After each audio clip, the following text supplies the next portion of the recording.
હું છું ભારતનું ભવિષ્ય. આપ સૌને મારી એક અપીલ છે કે અમારા ભવિષ્યને ઉજ્જવળ બનાવવા આપ સૌ અચૂક વોટ આપજો.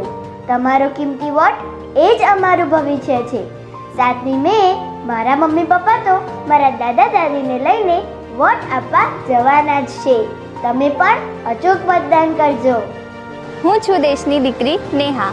આ વર્ષે 18 વર્ષ પૂર્ણ કરી સૌ પ્રથમવાર મતદાન આપવા માટે હું તો ખૂબ જ ઉત્સાહી છું. તો આપ સૌ પણ આવો છો ને મતદાન આપવા તારીખ 7/5/2024ના રોજ. Please vote. અમે તો મતદાન આપવાના છીએ, તમે પણ ચોક્કસ મતદાન આપજો. સમાજનું ભાવિ અમારા હાથે ઘડાઈ રહ્યું છે. હું છું શિક્ષક. મત આપીને આપણી પવિત્ર ફરજ અવશ્ય નિભાવીએ. અચૂક મતદાન કરીએ. મિત્રો, મતદાન એ આપણી નૈતિક ફરજ છે. મિત્રો, હું આપ સૌને નમ્ર અપીલ કરું છું કે 7મી મેના રોજ આપણે સૌ મતદાન કરવા જઈશું અને આપણી નૈતિક જવાબદારી નિભાવીશું. Vote for the nation, vote for the future. Thank you. મતદાન એ મહાદાન છે. 7મી મે 2024ના રોજ હું મારા રાષ્ટ્રીય પર્વ મતદાનમાં મારા પરિવાર સાથે જવાનો છું. આપ પણ મતદાન કરવા માટે જજો. અમે પણ મતદાન કરવા જવાના છે. તમે પણ મતદાન કરવા જજો. એક વોટ આપણા માટે છે કિંમતી, અને મતદાન એ આપણી નૈતિક જવાબદારી છે ને હું આ જવાબદારી નિભાવવા અવશ્ય મતદાન કરીશ. મારા નેતાને ચૂંટવા એ છે મારો અધિકાર. હું તો ચોક્કસ મત આપીશ. હું પણ મત આપીશ. 7મી મે મત આપીશું અને અપાવીશું. મતદાન અવશ્ય કરીશું. લોકશાહીના મહાપર્વમાં મારો વોટ બનશે મારી તાકાત. હું અચૂક મતદાન કરીશ. તમે પણ મતદાન કરજો. વોટનો હક જતો ન કરાય. આપણા નેતા પસંદ કરવા એ આપણા હાથમાં છે.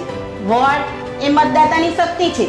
મે મહિનાની 7મી તારીખે આવો આપણે આપણી શક્તિ બતાવીએ, લોકશાહીનું પર્વ ઉજવીએ. હું જવાબદારી નિભાવવા તૈયાર છું. 7મી મે મતદાન કરીને હું મારી જવાબદારી નિભાવીશ. તમે પણ વોટ કરશો ને? મારું નામ શાંતિ કાકા છે. મારી 90 વર્ષની ઉંમર છે. હું દર વખત વોટ આપવા જાઉં છું. આ વખતે પણ હું જાતે જ વોટ આપવા જવાનો છું અને લોકોને પ્રેરણા આપવાનો છું કે તમે લોકો વોટ આપવા જાઓ. વોટ વસ્તુ પવિત્ર છે અને આપણે વોટ આપવો જ જોઈએ. મતદાન કરવું એ આપણી રાષ્ટ્રીય ફરજ છે. ચાલો બધા સાથે મળીને મતદાન કરીએ.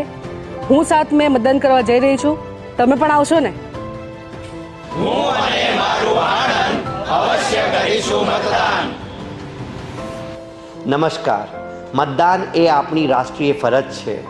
ત્યારે આણંદની રાષ્ટ્રપ્રેમી જનતાને મારી નમ્ર અપીલ છે કે 7મી મે મંગળવારના રોજ આપ સૌ અચૂક મતદાન કરવા જશો.